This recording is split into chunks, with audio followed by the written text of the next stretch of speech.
Right now chances are कि आप already कुछ ऐसा कंज्यूम कर चुके हो जो साइलेंटली आपके ब्रेन को हर दिन इफेक्ट करता है। जी हाँ, कैफीन।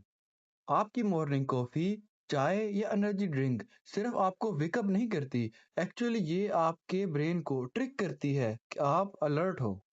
लेकिन असल में ब्रेन के अंदर क्या हो रहा होता है जब आप कैफीन लेते हो, और अगर आप ये ईयर्स तक कंटिन्यू करो तो क्या होता है। कैफीन दुनिया का most widely used psycho active substance है। हाँ, साइको एक्टिव। इसका मतलब ये डायरेक्टली आपके ब्रेन केमिस्ट्री को इफेक्ट करता है। लेकिन इंटरेस्टिंग बात यह है कि कैफीन आपको एक्चुअली एनर्जी नहीं देती। ये सिर्फ आपकी टायर्डनेस को हाइड करती है।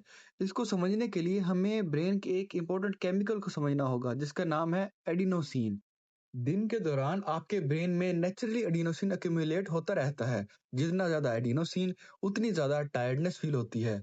एडिनोसिन आपके ब्रेन रिसेप्टर से बाइंड होता है और सिग्नल देता है कि बॉडी को रेस्ट चाहिए। इसलिए रात को आपको नींद भी आती है, क्योंकि एडिनोसिन का काम होता है बॉडी को स्लो डाउन करना।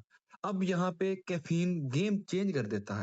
कैफीन का स्ट्रक्चर एडिनोसिन से काफी सिमिलर होता है। तो जब आप कॉफी या चाय पीते हो, कैफीन आपके ब्रेन में जाकर एडिनोसिन रिसेप्टर्स को ब्लॉक कर देता है।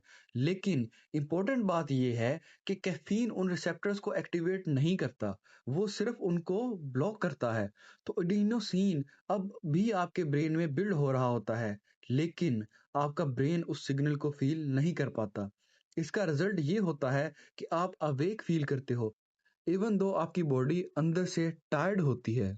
इसलिए कैफीन एनर्जी नहीं है, ये सिर्फ एक फटीग ब्लॉकर है। जी हाँ, फटीग ब्लॉकर। जब एडिनोसिन ब्लॉक होता है तो आपका ब्रेन एक हाई अलर्ट स्टेट में चला जाता है।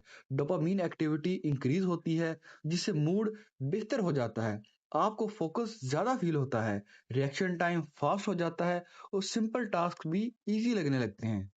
इसलिए कैफीन इतना पावरफुल फील होता है। लेकिन इसका एक डाउनसाइड भी है। कैफीन सेंट्रल नर्वस सिस्टम को स्टिमुलेट करता है।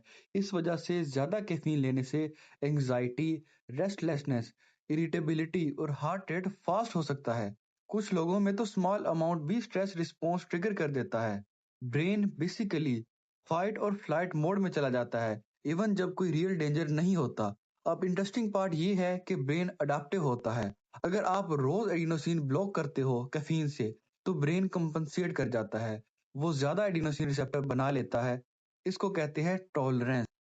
इसका मतलब ये है कि सेम कप ऑफ कॉफी का इफेक्ट टाइम के साथ कम हो जाता है। इसलिए लोग स्लोली स्लोली ज्यादा कैफीन लेना स्टार्ट कर देते हैं, बिना रियलाइज किए। और जब आप अचानक कैफीन लेना स्टॉप कर देते हो, तो ब्रेन रिवर्स इफेक्ट शो करता है। आपको हेडेक, फटीग, लो मूड और ब्रेन फॉग फील होता है। इसको कहते हैं कैफीन विथड्रॉल। ये इसलिए हो रहा है क्योंकि ब्रेन अब कैफीन के बिना प्रॉपरली फंक्शन करने के लिए एडजस्ट हो रहा होता है। अब लॉन्ग टर्म इफेक्ट्स को समझते हैं। कैफीन इटसेल्फ मॉडरेट अमाउंट में डेंजरस होती है, लेकिन प्रॉब्लम यहाँ होती है कि ये आपकी स्लीप क्वालिटी को इफेक्ट करती है। इवन अगर आप सो जाते हो, कैफीन डीप स्लीप को रिड्यूस कर देती है। टाइम के साथ स्लीप डेप्थ बिल्ड होता रहता है। और जब आप कॉन्स्टेंटली टायर्ड फील करते हो, तो आप और ज्यादा कैफीन डिपेंडेंट हो जाते हो। ये एक साइकिल बन जाता है। टायर्ड फील करो, कैफीन लो, टेम्परेरीली बेहतर फील करो, फिर क्रैश।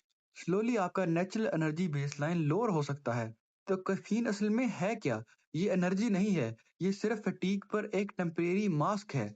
अगर वाइजली यूज किया जाए तो ये फोकस और परफॉर्मेंस को इम्प्रूव करता है। लेकिन अगर बिना अवेयरनेस के इसका इस्तेमाल किया जाए, तो ये स्लोली आपको डिपेंडेंट कर देता है। और मोस्ट इंपॉर्टेंट बात ये है कि गोल कैफीन को कंप्लीटली क्विट करना नहीं है। गोल ये है कि आप समझो कि ये आपके ब्रेन में कैसे काम करते है। क्योंकि जब आप ये समझ जाते हो, तो फिर कैफीन आपको कंट्रोल नहीं करता, आप कैफीन को कंट्रोल करते हो। Follow Medinex for more life saving health facts.